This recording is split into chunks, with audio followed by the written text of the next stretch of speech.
تھوڑا یہ کیجیے، یہ ٹیڑھا مجھے لگ رہا ہے. بر محمد و آل محمد بلند ترین صلوات.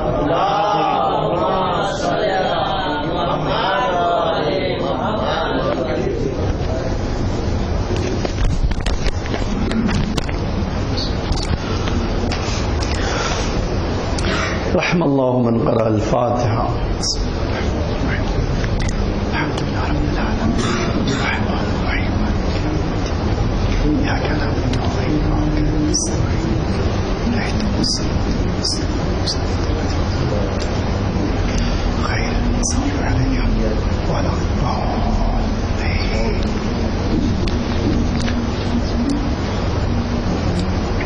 لا حول ولا قوة إلا بالله العلي العظيم. أعوذ بالله السميع العليم من الشيطان الرجيم. بسم الله الرحمن الرحيم. الحمد لله الذي لا يبلغ مدحته القائلون ولا يحصي نعماءه العادون ولا يؤدي حقه المجتهدون. الذي ليس لصفته حد محدود ولا نعت موجود ولا أجل ممدود. فطر الخلائق بقدرته ونشر الرياح برحمته ووتدى بالصخور ميدان أرضه. ثم الصلاة والسلام والتحية والإكرام على بشير النذير والسراج المنير حبيب إله العالمين أبي القاسم المصطفى محمد.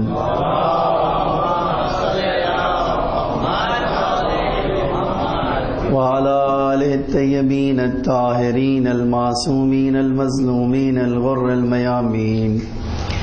لا سيما الإمام المبين بقية الله في الأرضين الحجة الثاني عشر الإمام المهدي المنتظر صلوات الله وسلامه عليه. أما بعد، فقد قال رسول الله صلى الله عليه وآله وسلم: إن الحسين مصباح الهدى وسفینۃ النجات. ایک صلوات پڑھیے محمد.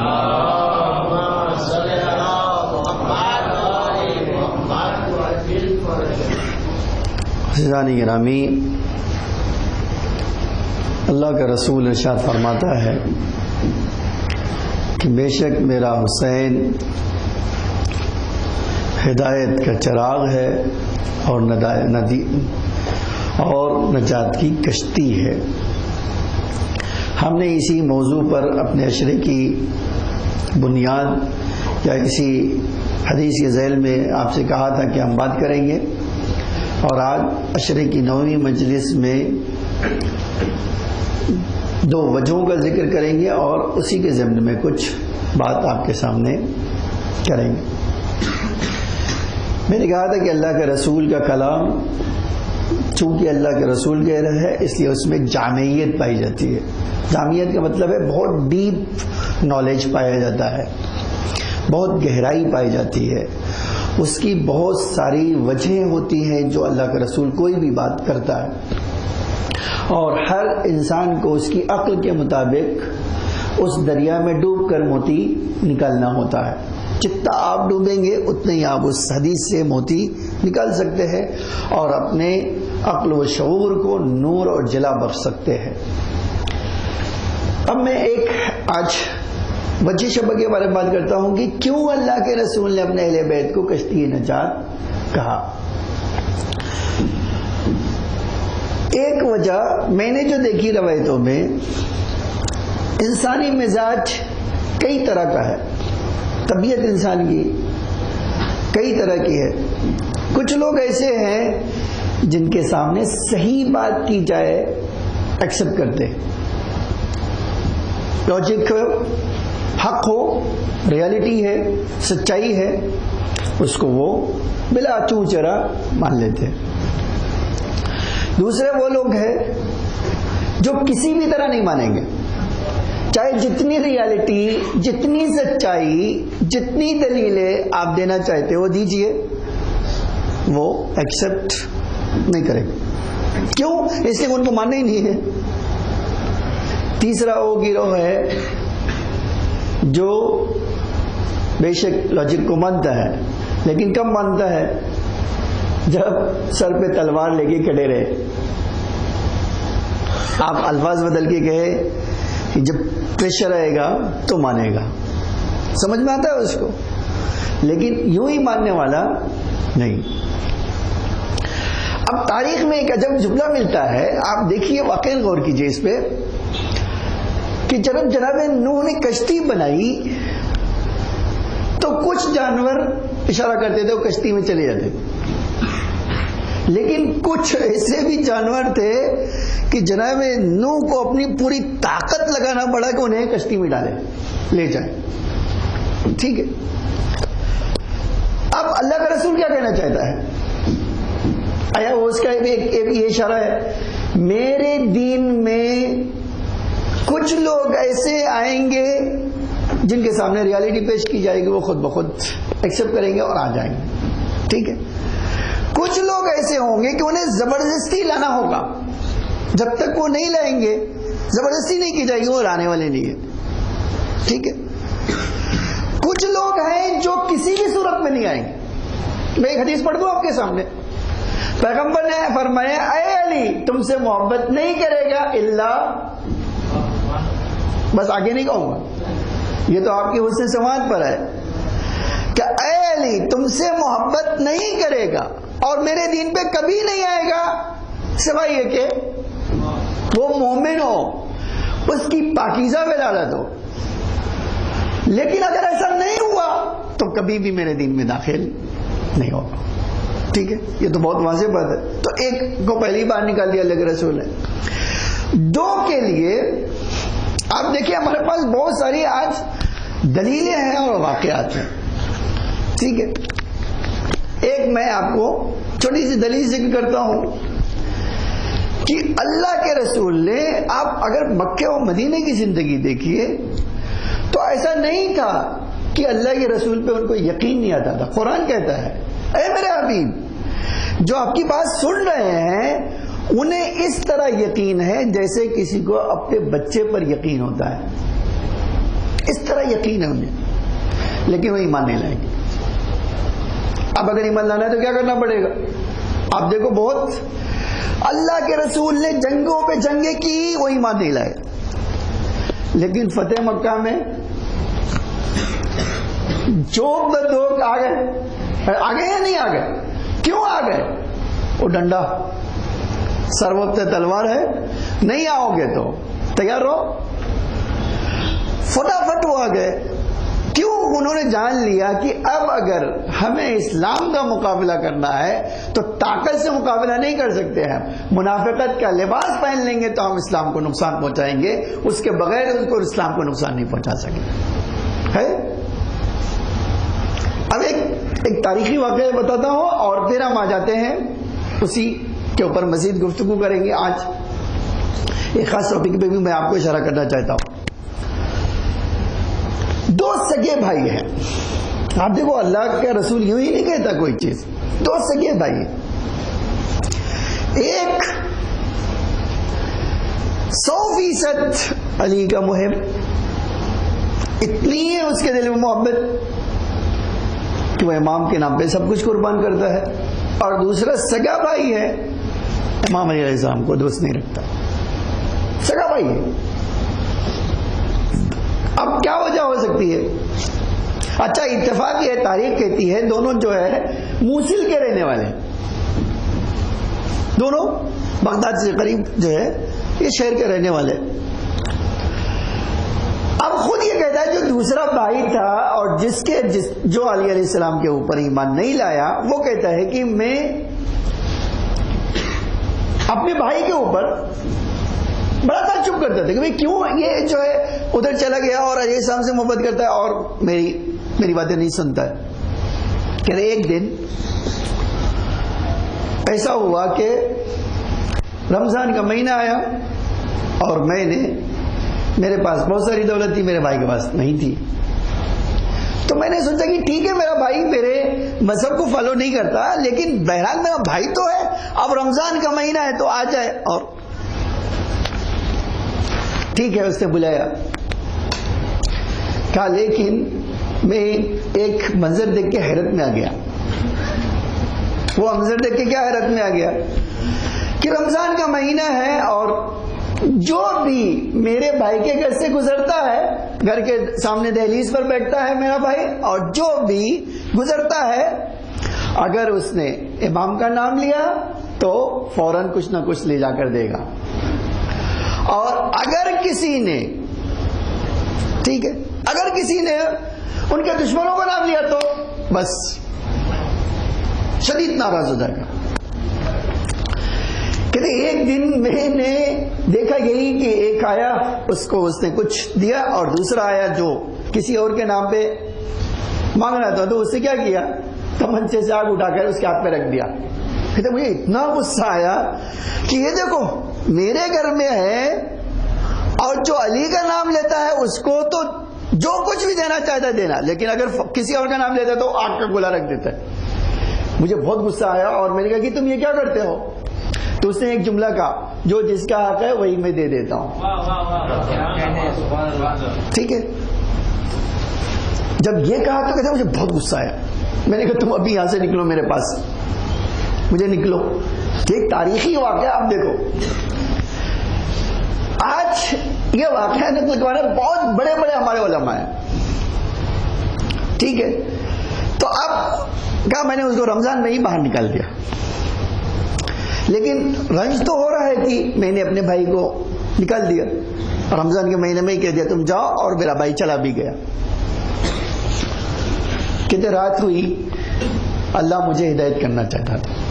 اب دیکھو عجب ہے، یہ اللہ ہدایت کرنا چاہتا تھا مجھے، اسی لیے جب رات ہوئی تو میں نے دیکھا میری نظروں کے سامنے سارا منظر آ گیا.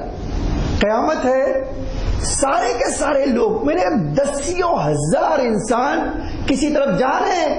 تو مجھے کدھر جا رہے ہو؟ تو سب کہہ رہے ہیں کہ ہم حوض کوثر کے پاس جا رہے ہیں. کیوں؟ کہتے ہیں ہم بہت پیسے ہیں، ہمیں پانی چاہیے. تو کہا فوراً مجھے بھی لگا کہ ہاں میں بھی بہت پیسہ ہوں، مجھے بھی جانا چاہیے. کہا میں بھی، کہا میں ایک منظر دیکھ کے حیرت زدہ رہ گیا. کہتے یہ 10,000 لوگ حوض کوثر پہ کی طرف جب بڑھتے ہیں تو 10,000 تو کافی مجمع ہوتا ہے. کہتے یہ جب مجمع بڑھتا ہے اس طرف تو یہ ہاتھ نہیں بڑھاتے کہ حوض کوثر کا پیالہ ان کے ہاتھ میں خود بخود آ جاتا ہے. یہ خود بخود ان کے ہاتھ میں یہ چیز، اور میں بڑھاتا ہوں تو پیالہ آگے آنے کے بجائے پیچھے چلا جاتا ہے. اب تو یہ تعجب کی بات اس کو لگی. تو میں نے کسی سے کہا یار میرے ساتھ ایک عجب واقعہ پیش آ رہا ہے. تو کیا ہوا؟ کہ دیکھو تم بڑھاتے ہو فوراً تمہارے ہاتھ میں آ جاتا ہو، میں بڑھاتا ہوں تو میرے ہاتھ میں نہیں آتا. تو اس نے کہا کہ دیکھو مسئلہ نہیں ہے کوئی، جاؤ ادھر ساقی کوثر موجود ہے اس کے پاس چلے جاؤ. ایک صلوات پڑھی ہے محمد وآل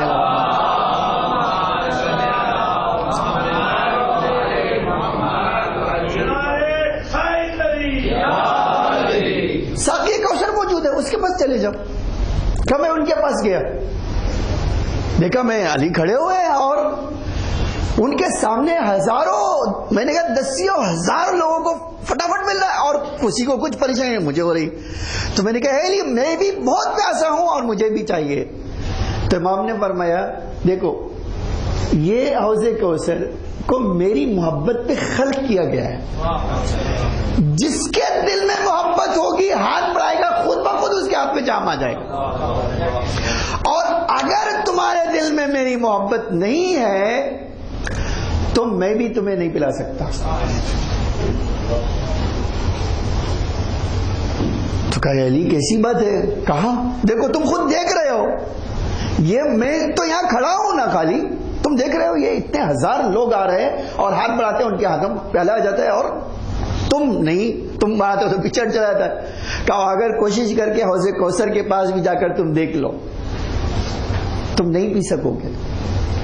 کہا علی کیا کروں؟ کہا دیکھو یہ اللہ کا قانون ہے، جو جس کو دوست رکھتا ہے اسی کے ساتھ مشہور ہوگا۔ اب اگر تمہیں پیاس لگی ہے تو تم کس کو چاہتے ہو؟ اب اس نے نام بتایا، تاریخ میں بھی نام ہے، میں بھی آپ کو نام بھی بتاتا ہوں، ازرق، زریق اور ناسل، یہ تاریخی نام ہے یہاں، یہ ہمارے اماموں نے نام بتایا ہے، ازرق، زریق اور ناسل۔ ٹھیک ہے، کہا جاؤ ازرق کے پاس، کہاں ہے؟ کہاں ہونا چاہیے؟ جاؤ، تم جاؤ۔ تو اس کو بڑا تعجب ہوا، کہاں ہونا چاہیے؟ کہا راستہ میں بتا دے، ادھر سے جاتا ہے وہ راستہ۔ کہا وہ گیا، میں تو میں حیران رہ گیا، وہ تو جہنم کا راستہ بتایا۔ اب میں گیا، میں نے سوچا کہ چلو ٹرائی کرنے بھی کیا آ رہا ہے، شاید یہاں بھی کچھ ڈال کر سکتی ہو۔ کہا میں نے نام لے کے، اے ازرق، میں بہت پیسہ ہوں، باہر نکلو۔ کہتے اتنے میں جہنم سے ایک آدمی نکلا، جہنم سے ایک آدمی نکلا، اور اس نے کہا بدبخت، اگر پانی مل سکتا ہوتا تو یہاں میں ہوتا۔ ہاں، کہا مجھے اس نے گالیاں دے کے بھگا دیا۔ یہ تو آج آپ جانتے ہو اہل بیت کی سیرت کیا ہے اور دشمنوں کی سیرت کیا ہے۔ ہمیشہ دشمنوں کی سیرت ہے گالیاں بکنا، اور اہل بیت کی سیرت ہے طیب کلام کرنا۔ آج بھی آپ دیکھ لو، ایک جملہ کہوں، آج بھی ممبر سے بیٹھ کر گالیاں بکنے والے ملیں گے آپ کو۔ وہ کیسے واقع اہل بیت کے چاہنے والے میں نہیں جانتا ہوں، عجب ہے یہ بات۔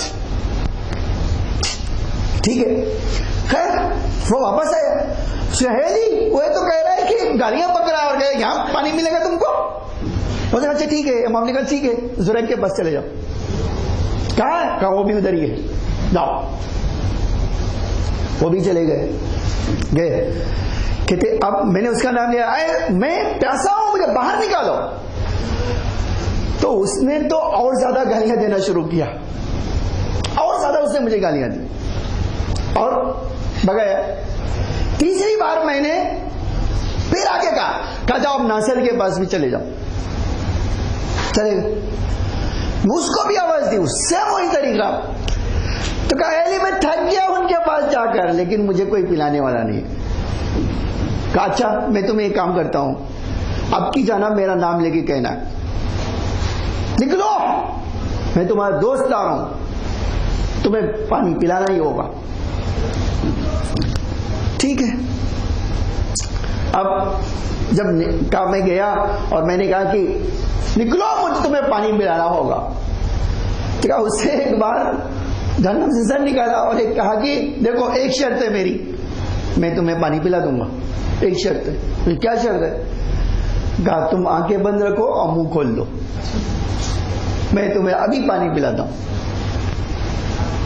ٹھیک ہے، اب ایک معصوم آپ کبھی سوچو کہ بھئی ایک آدمی جس کو جو ہے غلط فہمی ہو گئی ہو، یا مثلا واقع ایسے بہت سارے لوگ ہیں جن کو حق بات نہیں پتا ہو، وہ بہت سارے ممکن لوگ، اس نے ٹھیک ہے میں تو اتنا پیسہ ہوں تو مجھے تو چاہیے کسی بھی، آنکھیں بند کر لیا۔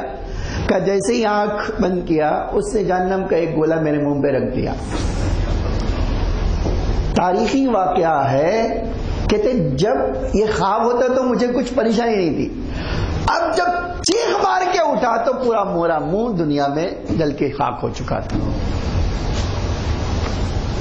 یہ ایک حقیقت آپ ذرا دیکھو کہ اب جب اٹھا تو دیکھا میرا منہ، کہا اسی وقت رات کو دوڑتے ہوئے بھائی کے پاس گیا، بھائی دھکلا، رات کو کون ہے؟ کہہ رہے میں تیرا بھائی ہوں۔ کہا اس وقت کیوں آئے ہو؟ کہا باہر تو نکلو۔ باہر نکلے، کہا کیا بات ہے؟ کہا میرا منہ دیکھو۔ یہ کس نے تمہارے ساتھ کیا؟ کہا تم نہیں کہتے تھے جس کے ماننے والے ہو گے اسی طرح کا سلوک ملے گا تمہیں؟ آج میں نے اس حقیقت کو جان لیا۔ بھائی جلدی مجھے بتاؤ، میں اب اس مذہب کو چھوڑ کر تیرے مذہب پہ آؤں گا۔ تو دنیا میں ایسے بھی انسان ہوتے ہیں، ہے نا؟ اچھا اس کے بعد اب تاریخ کہتی ہے، اب تو منہ پہ ہمیشہ کے لیے وہ باندھے ہوئے تھے، جب کوئی ملتا تھا پوچھتا بھائی کدھر، کیوں منہ پہ باندھے ہو؟ شروع ہو جاتے تھے فلاں کا ماننے والا تھا، یہ دکھایا اس نے مجھے دن. ٹھیک ہے، تو آج یہ تاریخ نے لکھا ہے اور ایک ریالٹی ہے، ایک سچائی ہے. اہل بیت کا ماننے والا ہوگا، اللہ نے اس کے لیے جیسے اہل بیت کی محبت ہوگی وہ اس کو اسی طرح جنت میں پہنچا دے گی، اور اہل بیت کے دشمنوں سے محبت ہوگی تو اسی طرح وہ جہنم میں پہنچا دے گی. ٹھیک ہے، اب یہیں پر عزیزان گرامی لیکن اہل بیت کی محبت کا ایک تقاضا ہے. میں 3 دن سے ایک بات کہہ رہا ہوں 3 مجلسوں میں. جب ہم کہتے ہیں ہم اہل بیت کی محبت رکھتے ہیں تو سب سے بڑا سوال ہے محبت کے بعد حکومت کتنا، ہمارے اوپر اہل بیت کی حکومت کتنا.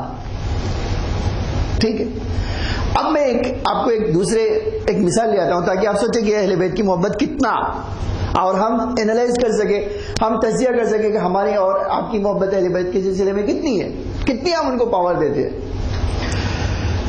ایک حدیث پڑھتا ہوں، یہ حدیث امام باقر علیہ السلام کی ہے.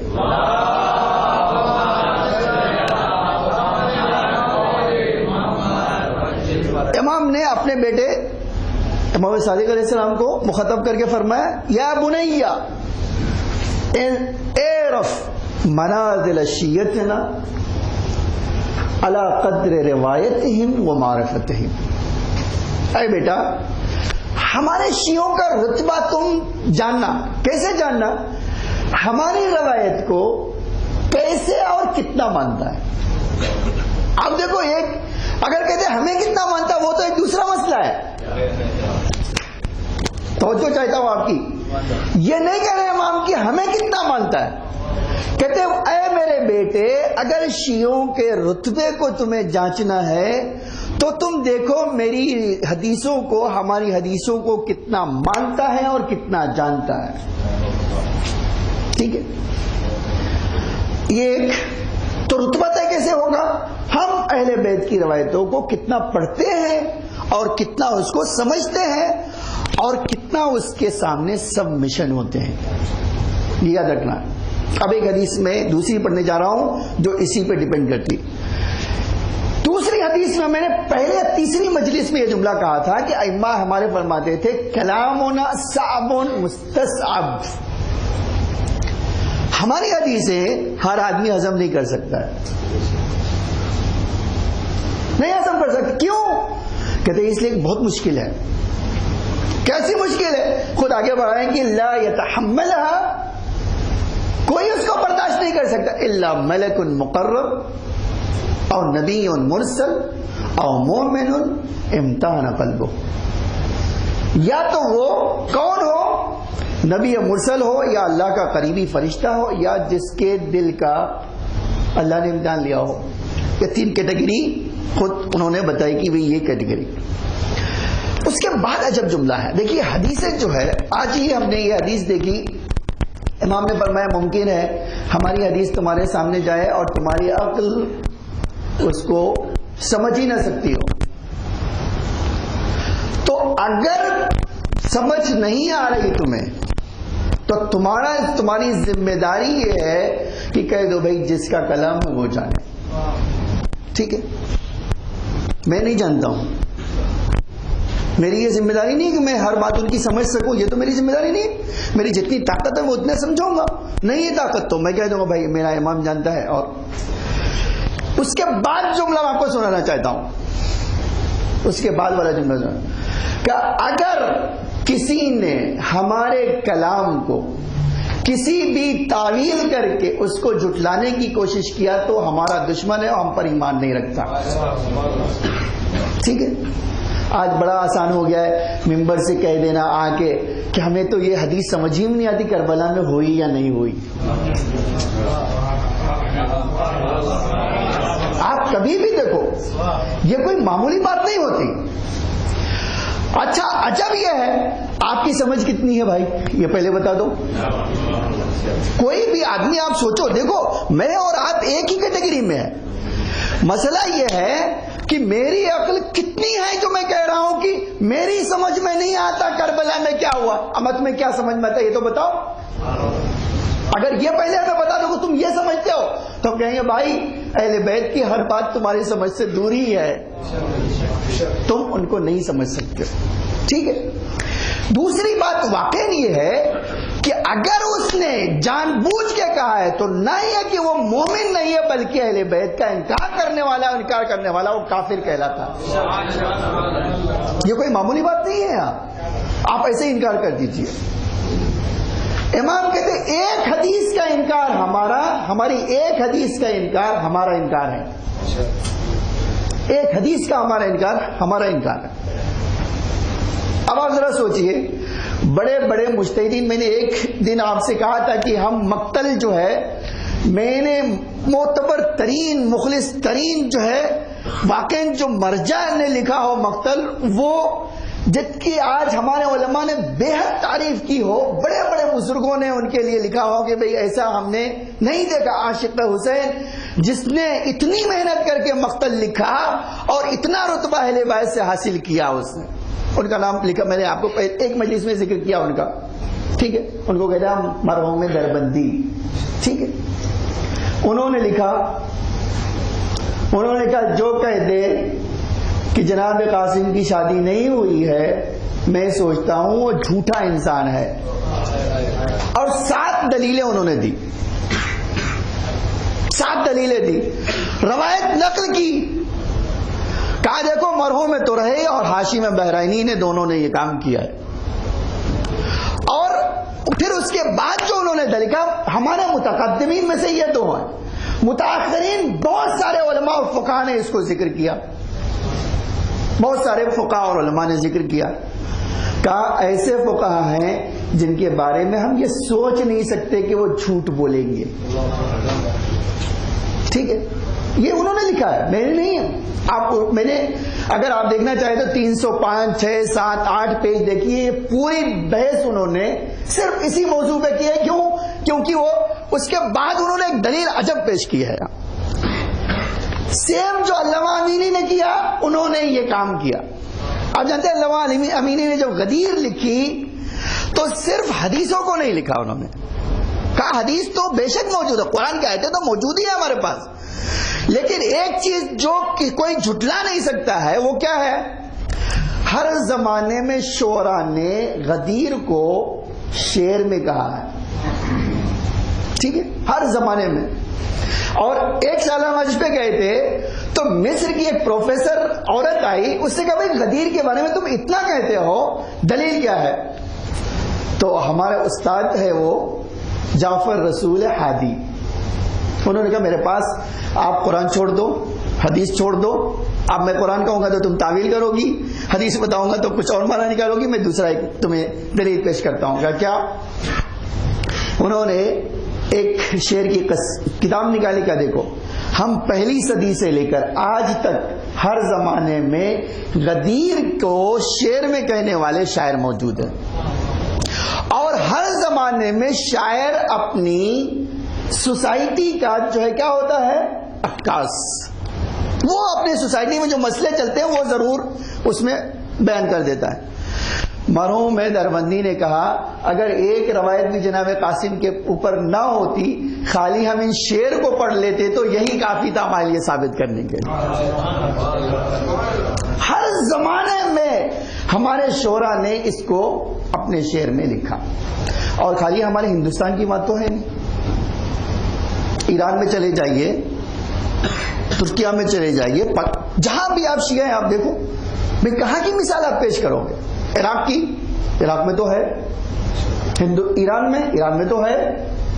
تو آپ اچھا جرأت بھی ہے واقعی، یہ مجھے جرأت کی بات ہے. یہاں ایک آدمی آئے اور ممبر میں بیٹھ کے کہے کہ بھائی اتنی بڑی تہمت لگا دے ہزاروں علماء کے اوپر، یہ خود ایک بہت بڑی جرأت کا کام ہے. یہاں آپ کبھی سوچئے گا کہ بہت بڑی جرأت کی بات ہے کہ ہم سیدھی سی بات کہتے سیدھے، جبکہ آپ کو علم کتنا ہے بھائی وہ بتاؤ ہمیں. کتنا روایتیں سمجھتے ہو؟ کتنی اب تک آپ نے مقتل پڑھی ہے؟ کتنی آپ نے بات کی ہے؟ اور ایک جملہ امام خمینی کا نقل کے آنا چاہتا ہوں. امام خمینی سے کسی نے کہا کہ اب انقلاب اسلامی آئے گا تو آ گیا ہے تو ہم کیا کریں گے؟ ہم اپنی جو ہے عزاداری کو ماڈرنیٹ کریں گے، ماڈرن بنائیں گے. ٹھیک ہے. کیسے ماڈرن بناؤ گے؟ کہا اب ہم علم تابوت نہیں اٹھائیں گے، تو کیا کرو گے؟ کہا پلے کارڈ، اس پہ سینٹینس لکھیں گے اور پلے کارڈ لے کر مجمع میں آئیں گے، لوگوں کو اس سے پیغام دیں گے اور ہماری آزاداری ماڈرنیٹ ہو جائے گی۔ انہوں نے کہا بکواس بند کرو، جو طریقہ چل رہا ہے اسی پہ چلاؤ۔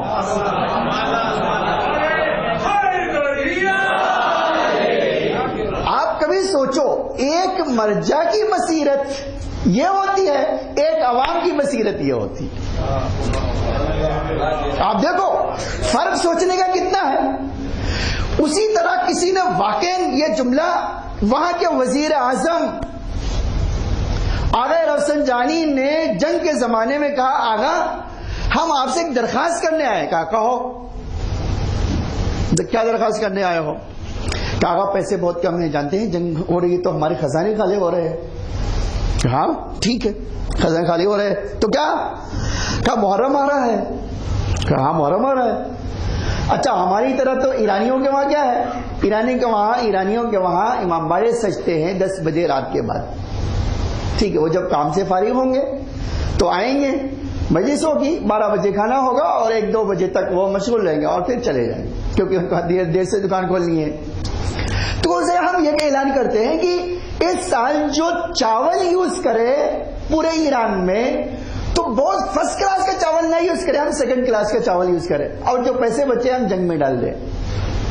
کیا کہا جانتے ہو امام خمینی نے؟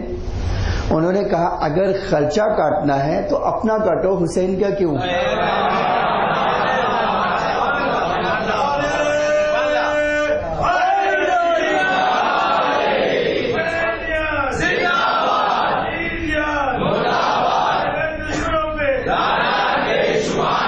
آج یہی اصل سمجھنے کی،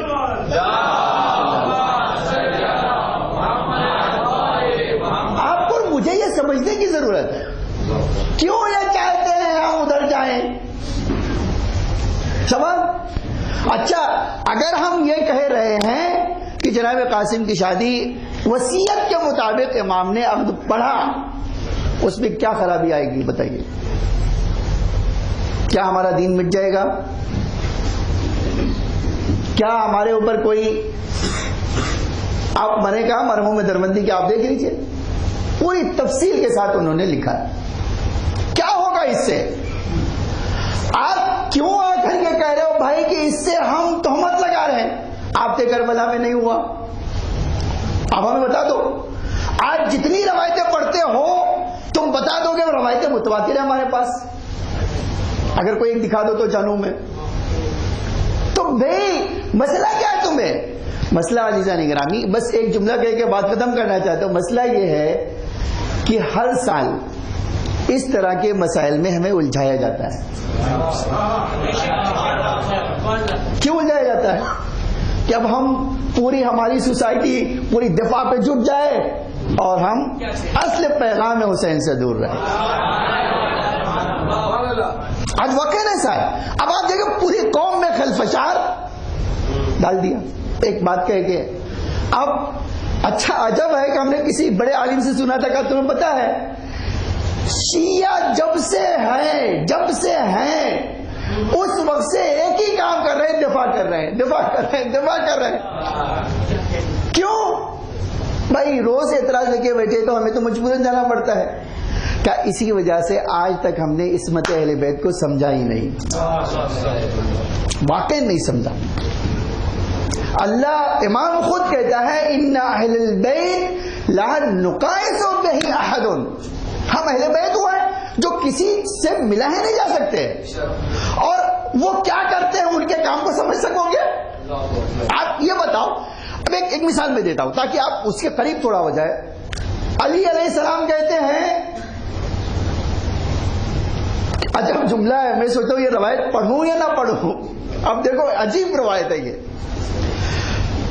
فرمایا کہ میں انا اصغر من ربی رتبتین، ترجمہ کروں یا نہ کروں؟ میں دیکھو ڈرتا ہوں۔ واقعی ہماری معرفت اس لیول کی ہے کہ ہم اہل بیت کو پہچانے؟ واقعی ہے؟ میں وہ ترجمہ کر دیتا ہوں، لیکن اللہ شاہد ہے، اللہ کو گواہ بنا کے کہنا چاہتا ہوں، اگر کوئی کسی کو نہیں سمجھ میں آئے تو ضرور پوچھنا، تمہارے دل میں ڈاؤٹ نہیں آنا چاہیے، ٹھیک ہے؟ امام نے فرمایا کہ میں اپنے رب سے 2 درجہ کمتر ہوں۔ اب کیا کہو گے آپ؟ چلو تھوڑا سا میں آپ کی عقل کو گردش دیتا ہوں، ٹھیک ہے؟ ایک اور حدیث پڑھتا ہوں تاکہ اب چونکہ اب دیکھیے نہیں چاہتے تھے ہم کبھی بھی یہ نہیں چاہتے تھے، اور آج آپ سے کہہ رہا ہوں 20 سال 25 سال سے اہل بیت کے علم کے راستے میں ہوں، آج تک اللہ شاہد ہے کہ میں نے کسی کے لیے ایک لفظ ممبر سے کسی کے لیے یوز نہیں کی۔ کیوں بھئی؟ یہ ہماری باپ کی جگہ نہیں ہے، یہ اہل بیت علیہم السلام کا علم پھیلانے کا مرکز ہے، ہمیں اہل بیت کی بات کرنا ہے، اپنے پرسنل جو ہے ایشوز نہیں ڈسکس کرنا ہے، ٹھیک ہے؟ یہ ہمیں سمجھنے کی ضرورت ہے۔ لیکن آپ اتنے لوگ روز میسج آ رہا ہے، فون آ رہا ہے، مولانا کیا ہے، مولانا کیا ہے، مولانا کیا کریں گے؟ اب میں نے ایک دن اتفاقاً پہلے پڑھائی بھی تھا،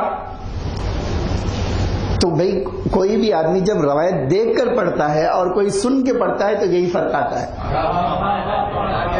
جو دیکھ کے پڑھتا ہے اور جو سن کے پڑھتا ہے اس میں یہی فرق ہے۔ اب حدیث سناتا ہوں میں، نزلونی عن الربوبیہ، نزلونی عن الربوبیہ وقولوا ما شئتم، ہمیں رب نہ کہنا، جو چاہو کہو۔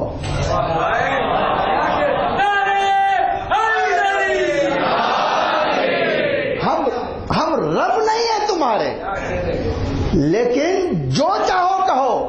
اس کے بعد والا جملہ بھی ہے، وَرْفَوْا عَنِّي حُدُودَ الْبَشَرِيَّةِ، ہم تمہارے جیسے انسان بھی نہیں ہیں، ٹھیک ہے؟ تھوڑا سخت ہے یہ مثال، لیکن مثال بہت پرفیکٹ ہے اس حدیث کو سمجھانے کے لیے، ٹھیک ہے؟ بہت پرفیکٹ حدیث ہے۔ مثال ہے یہ، ہمارے ہندوستان میں ایک نعرہ آج گونج رہا ہے، کبھی الگ الگ نعرے جو ہے ہمیشہ ہوتا ہے تو اس کا ایک پیغام تو ہوتا ہی ہے۔ مثال آج میں خالی تھوڑا مثال ڈائیورٹ کرتا ہوں، آج اگر کوئی بکروں کی انجمن کھڑی ہو جائے آپ کے سامنے، بھائی دیکھو انسانوں تمہارا ظلم بہت ہو گیا ہم پر، اب کاٹنا بند کرو، اتنے سالوں سے کہا کہ ہمیں اتنا ظلم تم نے کیا ہے، روز ہزاروں لاکھوں کی شک مار دیتے ہو، اب بس ہے، ظلم بند کرو۔ اب ظلم کرو گے تو ٹھیک نہیں ہوگا، ٹھیک ہے؟ ارے کیسی بات کر رہے ہو بھائی، اللہ نے تمہیں کیوں پیدا کیا؟ کہتا وہ سب باتیں بند کرو، ہم بھی اللہ کی مخلوق ہے، تمہاری طرح ہمارا بھی حق ہے، آج کے بعد کوئی ہاتھ ہمارے قریب نہ لیا ہے۔ آپ اس سے کہیے کہ بھائی ٹھیک ہے، چلو ہم انسان کہہ دے تمہارا حق تمہیں مل جائے، ہم تمہارے سپورٹ میں کھڑے ہیں، لیکن ایک شرط ہماری طرف سے تمہارے لیے، ایک شرط ہے۔ کیا شرط ہے؟ کا شرط یہ ہے کہ تم انسانوں سے بے نیاز ہو جاؤ، تم انسانوں سے بے نیاز ہو جاؤ۔ تو کہتے اچھا ٹھیک ہے، بے نیاز میں بنانا چاہتے ہو تو 1 سال ہماری مدد کرو، ہم بے نیاز بن جائیں گے۔ کہ ٹھیک ہے چلو، کیا ہم سے بے نیاز؟ کہتے دیکھو اگر ڈاکٹر کی ضرورت ہوئی تو انسانوں کے پاس نہیں آنا، ایک بکرا ڈاکٹر بنا لینا، ایک بکرا ڈاکٹر بنا لو اور اپنا علاج کر لینا۔ کہ 1 سال کی مہلت دو، کہ ٹھیک ہے مدد بھی چاہیے، ہم سپورٹ کریں گے۔ کیا کرو گے؟ کہ تم بہترین ڈاکٹر دنیا کے ہم تمہارے سامنے لائیں گے، ان کا پینل بنائیں گے اور ان میں سے بہترین کا سلیکشن کر کے تمہارے لیے ویڈیوگرافی کروائیں گے، تمہارے لیے وہ سارے لیسنس تیاری کروائیں گے کیسے بکرے کا علاج ہوتا ہے۔ بس تم لوگ آؤ، اس میں بیٹھو اور 1 سال تک سیکھو، اس کے بعد بے نیاز ہو جاؤ، ٹھیک ہے؟ آپ کسی کے ساتھ کہیے بھائی آج اگر ہمیں بے نیاز بنانا ہے تو یہی طریقہ ہے نا کہ ہم ایک جانور کو ڈاکٹر بنائیں گے۔ انہوں نے کہا بہت اچھا، آپ انصاف کرنے والے ہو کہ کہہ رہے ہو 1 سال کا موقع بھی دے رہے ہیں اور سپورٹ بھی فراہم کریں گے تاکہ تم ہم سے بے نیاز ہو جاؤ۔ بہترین ڈاکٹروں کا پینل بھی دے رہے ہیں، تمہیں سکھانے کے لیے بہترین ڈاکٹر بھی دے رہے ہیں، ساری دنیا کے لیٹسٹ وسائل بھی فراہم کر رہے ہیں, ویڈیوگرافی کرنا, یہ کرنا, وہ کرنا, سب ہے. ٹھیک ہے, کوئی ضروری نہیں سنو, تمہیں پکچر بھی دکھائیں گے, ہر طرح سے سمجھا دیں گے. آپ بتائیں دنیا کا کوئی ڈاکٹر ہزاروں کو مل کے بھی ایک بکرے کو پڑھا کے ڈاکٹر بنا سکتا ہے؟ آپ پوچھیں گے کیوں نہیں ہم اس کو ڈاکٹر بنا سکتے؟ تو اس کا جواب کیا ہے؟ وہ ایک درجہ ہم سے نیچے ہے. ٹھیک ہے, وہ ہم سے ایک درجہ نیچے ہے. کیوں؟ کیونکہ ہمارے پاس دماغ ہے, ہم حق اور باطل میں فیصلہ کر لیتے ہیں, ہم اس کو یاد رکھتے ہیں, اور وہ حق باطل میں فیصلہ کرنے کی طاقت نہیں رکھتے, ہے نا؟ یہی تو ہے. اب آپ بہترین ڈاکٹر لگا دیجئے, سیکھ سکے گا؟ کوئی ہے جو سیکھ سکے گا؟ ٹھیک ہے, نہیں سیکھ سکے گا نا. اب میں آتا ہوں نیچے سے, شروع کرتا ہوں. یہ مثال یاد رکھیں, پھر ہم آتے نیچے سے. اللہ نے جو مخلوق پیدا کی ہے, سب سے کم ترین مخلوق کا نام کیا ہے؟ جماد. جماد کا مطلب کیا ہوتا ہے؟ پتھر, مٹی. کیوں سب سے کم ترین ہے؟ اس لیے کہ اس میں گروتھ کرنے کی طاقت نہیں ہے. ہزاروں سال سے جو پہاڑ ہے وہ پہاڑی ہے, وہ جانور نہیں بن سکا یا درخت نہیں بن سکا, اور بن بھی نہیں سکے گا, ہے نا؟ سیکنڈ کیٹیگری کیا ہے؟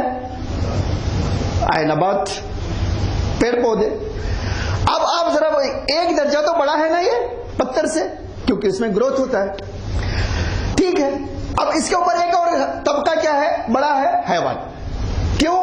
گروتھ کے ساتھ ساتھ سینسیٹیو بھی ہے, سمجھتا بھی ہے, دیکھتا بھی ہے, بہت ساری چیزیں. اس کے اوپر انسان کیوں ہے؟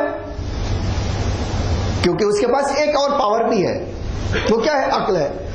اب انسانوں میں جب ہم بات کریں گے تو وہاں دو طرح کے ہیں. ایک وہ ہے جو آ کے اس دنیا میں سیکھتا ہے, ایک وہ ہے جو سیکھ کر آتا ہے.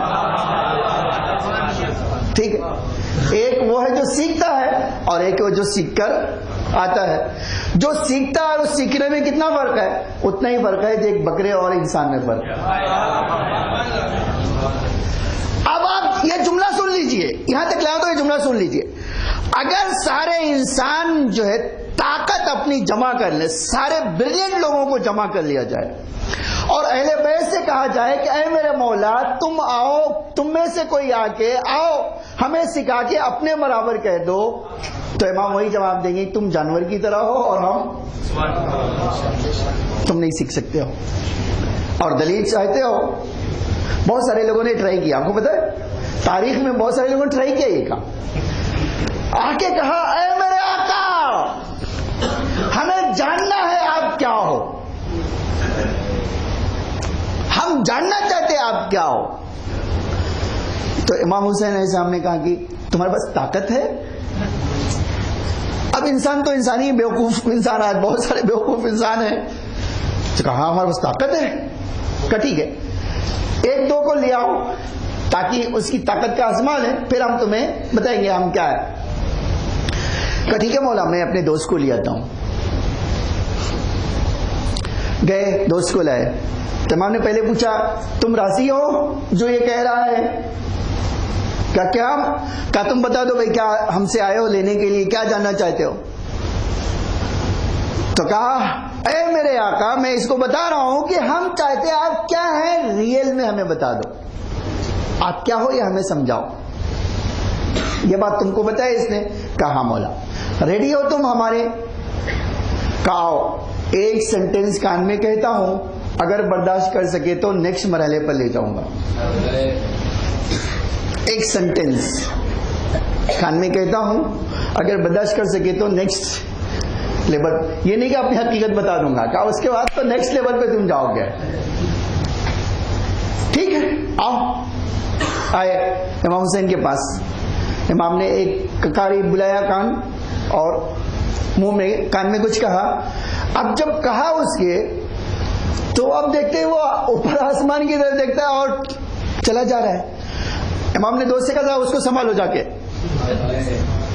تو یہ کیا, او بھائی او بھائی. اب انہیں سنتا ہے نا, دیکھتا ہے, جاؤ اس کو سنبھالو. وہ کیا, کہاں جا رہے ہو؟ اپنا وہ ایک ہی آسمان کی طرف دیکھتا ہے اور چلا جا رہا ہے. تو امام نے کہا جاؤ, آؤ میرے پاس.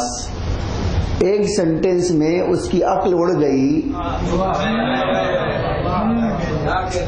ایک سینٹینس میں میری سن کے طاقت نہیں رکھتا ہے، وہ میری حقیقت کو دیکھ سکتا ہے. ٹھیک ہے. اور ایک مرحلہ میں اور لے آؤں، دیکھو عجب ہے یہاں، یہ کوئی معمولی بات نہیں ہے. اسی طرح ابن مسعود کو شوق ہوا. ابن مسعود آئے اللہ کے رسول کے، یا اللہ کے رسول ارنی الحق، حق مجھے دکھاؤ، میں حق دیکھنا چاہتا ہوں. ابھی تک حق سنا، حق سنتا رہا ہوں، اب حق دیکھنا چاہتا ہوں. کہا ابن مسعود تمہاری طاقت نہیں ہے، حق دیکھنے کی طاقت نہیں ہے. کہ نہیں ہم دیکھ سکتے ہیں.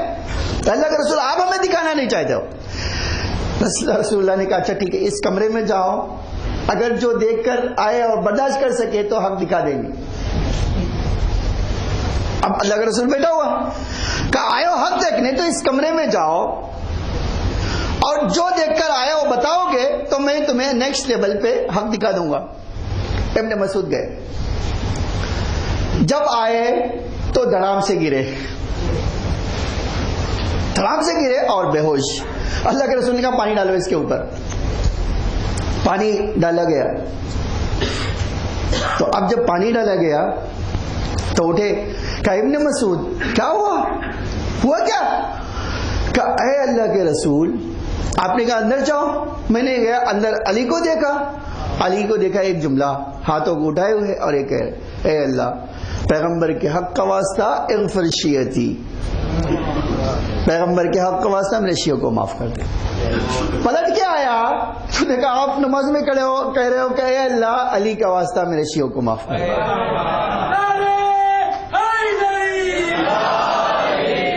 کہا اے اللہ کے رسول، جب گیا نہیں تھا تو کچھ سمجھتا تھا، اب آیا ہوں تو کنفیوز ہوں، آپ حق پر ہو یا علی حق پر ہے؟ میں عزیزان گرامی آپ سوچئے، یہ اس سے بڑھ کے بھی روایت ہمارے پاس موجود ہے، اس سے بڑھ کر بھی موجود ہے ہمارے پاس روایت. آج واقعی ہم کتنا پہچانتے ہیں امام کو، ہم کتنا مولا کائنات یا دوسرے اماموں کو پہچانتے ہیں. آپ واقعی نہیں پہچانتے، میں نہیں پہچانتا ہوں. یعنی کوئی مذاق نہیں ہے جو آپ کے سامنے تعارفاً کہہ رہا ہوں کہ میں امام کو نہیں پہچانتا ہوں، آپ نہیں پہچانتے، یہ کوئی مذاق نہیں ہے. ایک دن پیغمبر نے اپنے صحابیوں کو بلایا اور کہا علی کے ساتھ جاؤ اور جو دیکھو مجھے آ کے بتاؤ. ٹھیک ہے. مدینے سے باہر امام لے کے گئے. جب مدینے سے باہر نکلے ایک بار امام نے سورج سے کہا سورج بتاؤ میں کون ہوں. اب تو سورج آپ کے صدقے میں کائنات پیدا کی گئی، آپ وہ ہیں جو ساری دنیا کے شیعوں کو معاف کرا سکتے، آپ وہ ہیں جس کے لیے اللہ نے یہ پیدا کیا، آپ وہ ہیں جو اس کے لیے یہ پیدا کیا. جتنے صحابی تھے سب گر کے بے ہوش. اب امام ہر ایک کو اٹھا رہے ہیں، اٹھو اٹھو اٹھو. اب جب ان کو لے گئے چلو اللہ کے رسول کے پاس، کہ اللہ کے رسول کے پاس گئے تو کہا اللہ کے رسول آج ہم کو آپ نے شک میں ڈال دیا، علی اللہ ہے یا اللہ کچھ اور ہے؟ تو جو انسانوں میں ایک معجزہ دیکھنے کی طاقت نہ ہو علی کو پہچانے گا؟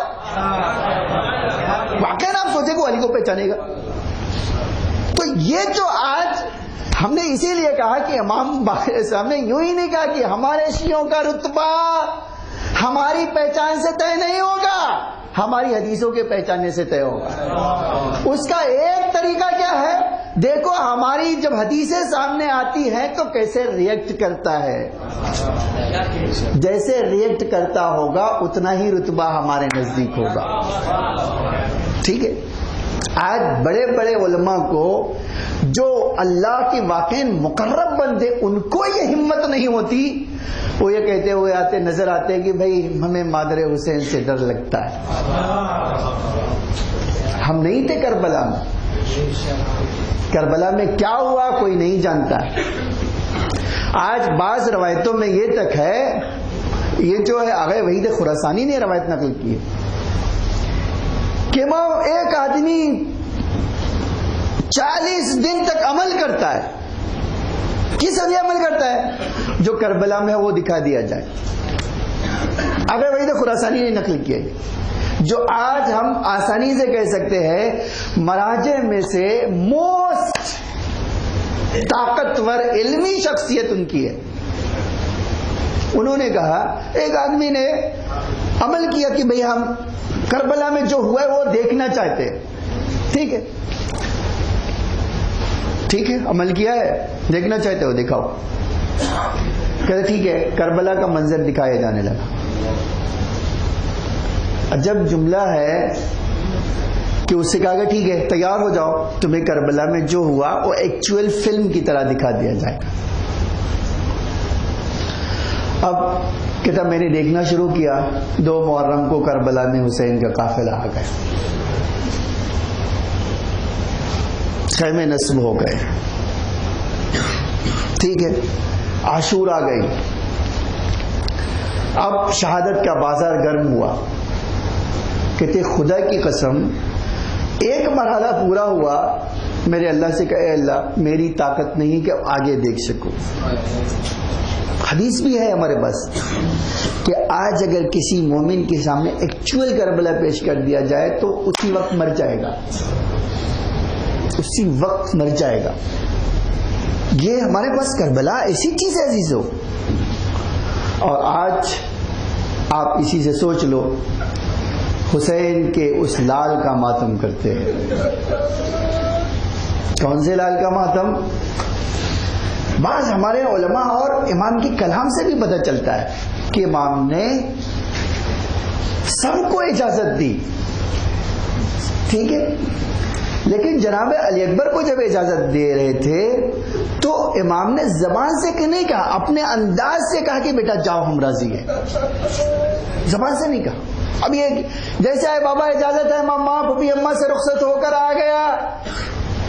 اب یہ ہمارے پاس اختلاف ہے روایتوں میں کہ جیسے ہی یہ کہا کہ بابا میں مرنے کے لیے اجازت چاہتا ہوں، کہا ٹھیک ہے بیٹا جاؤ اپنی پھوپھی اما سے رخصت ہو جاؤ. آئے رخصت ہونے کے لیے. جیسے ہی شہزادی کے سامنے سر جھکا کہا بیٹا کوئی خواہش ہے؟ کہے پھوپھی اما آپ نے میری اس طرح تربیت کی ہے کہ میری خواہش، ہر خواہش سے پہلے آپ میری ضرورتیں پوری کرتی، کبھی مجھے لب کھولنے کا موقع نہیں ملا. کہا بیٹا پھر کیوں آئے ہو آج سر جھکا کے کھڑے ہو؟ کہا پھوپھی اما میں مرنے کی اجازت مانگنے آیا ہوں. اے پھوپھی اما میں مرنے کی اجازت مانگنے آیا ہوں. کہا اے علی اکبر کیا کہا تم نے؟ کہا پھوپھی اما میں مرنے کی اجازت مانگنے آؤ. شہزادی نے تڑپ کر کہا 18 سال میں نے اسی لیے مارا تھا کہ تم مجھ سے مرنے کی اجازت مانگنے آؤ گے. ارباب اعضاء علی اکبر نے سر جھکا دیا اور ایک جملہ کہا کہ پھوپھی اما آپ مجھے اجازت نہیں دینا چاہتی ہیں تو نہ دے، لیکن جب میدان محشر میں دادی اما کا سامنا ہوگا اور دادی یہ کہیں گی کہ زینب میرا لال تجھے بہت محبوب تھا میرا حسین.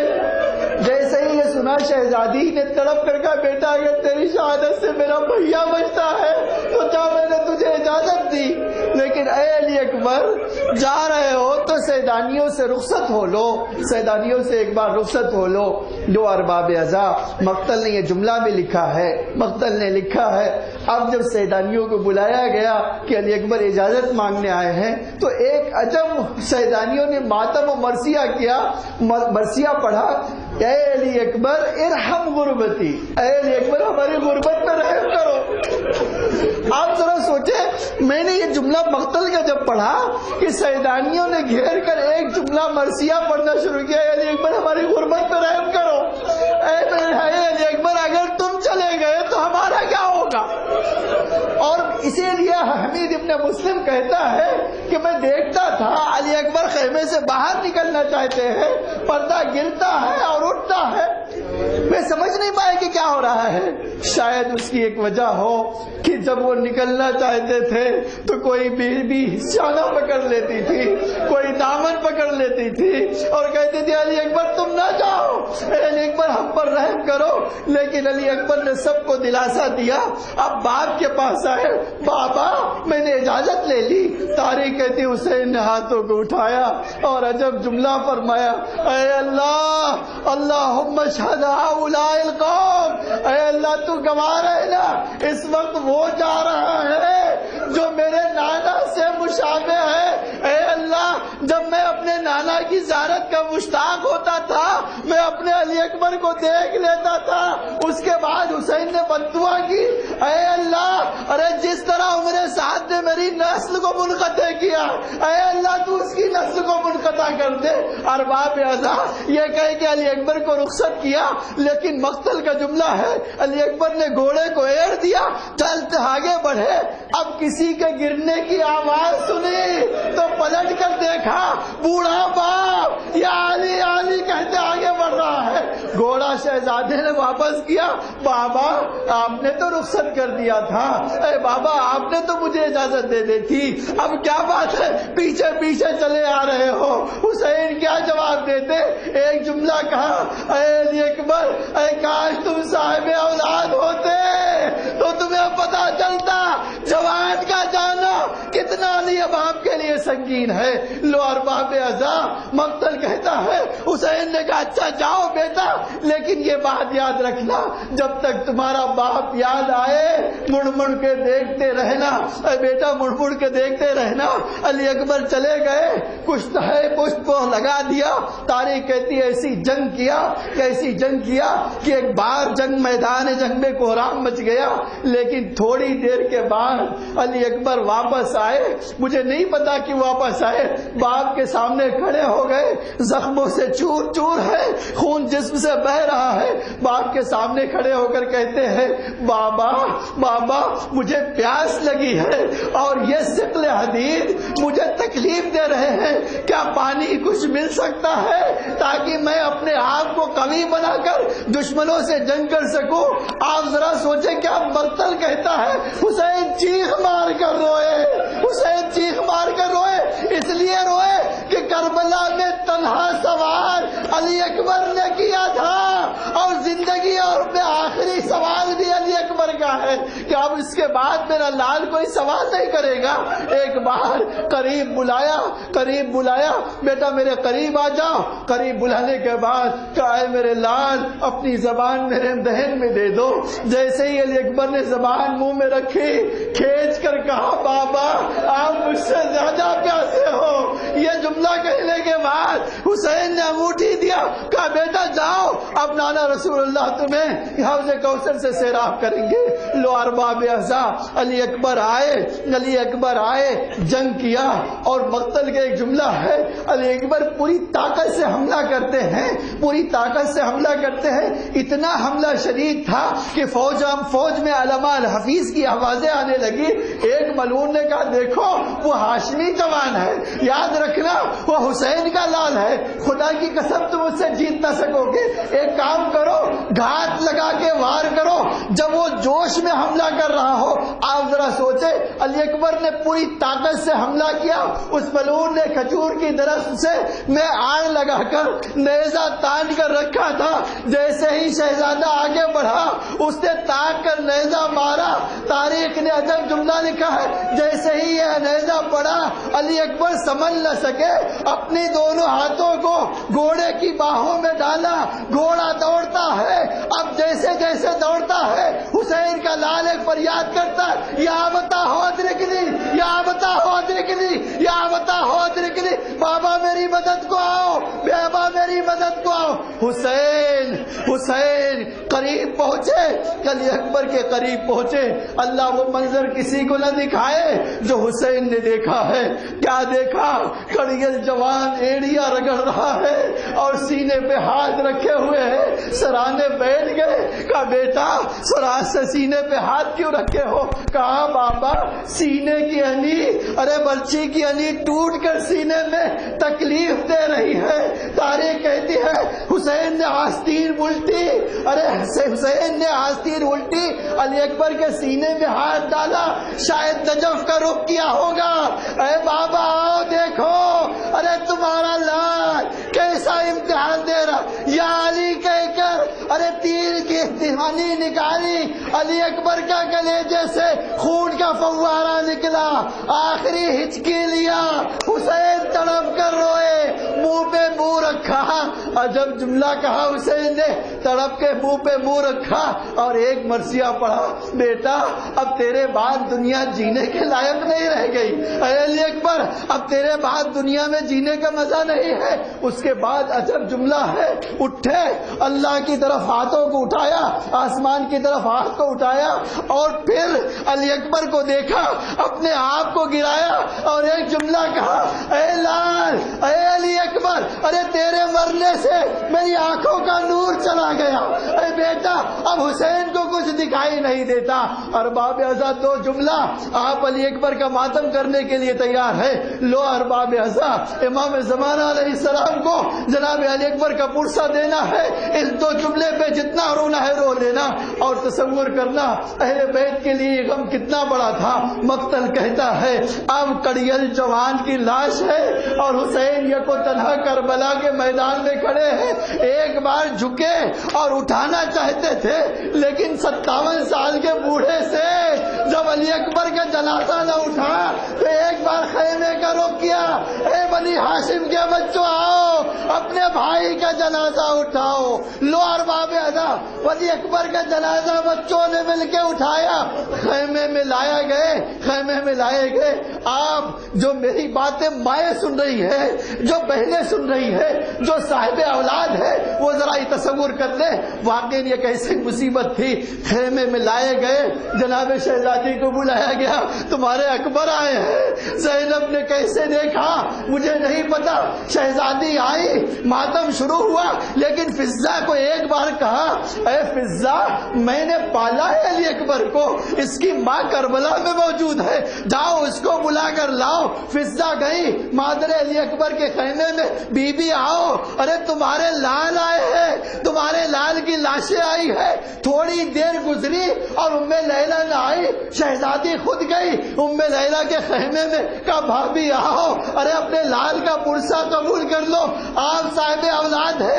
ایک جملہ ام لیلا نے کہا، اے شہزادی فضہ نے جب سے مجھے یہ کہا ہے تمہارا لال شہید ہو گیا، بی بی ارے میں خیمے کا دروازہ ڈھونڈ رہی ہوں، مجھے کہیں دروازہ نظر نہیں آ رہا ہے، والی اکبرا والی اکبرا۔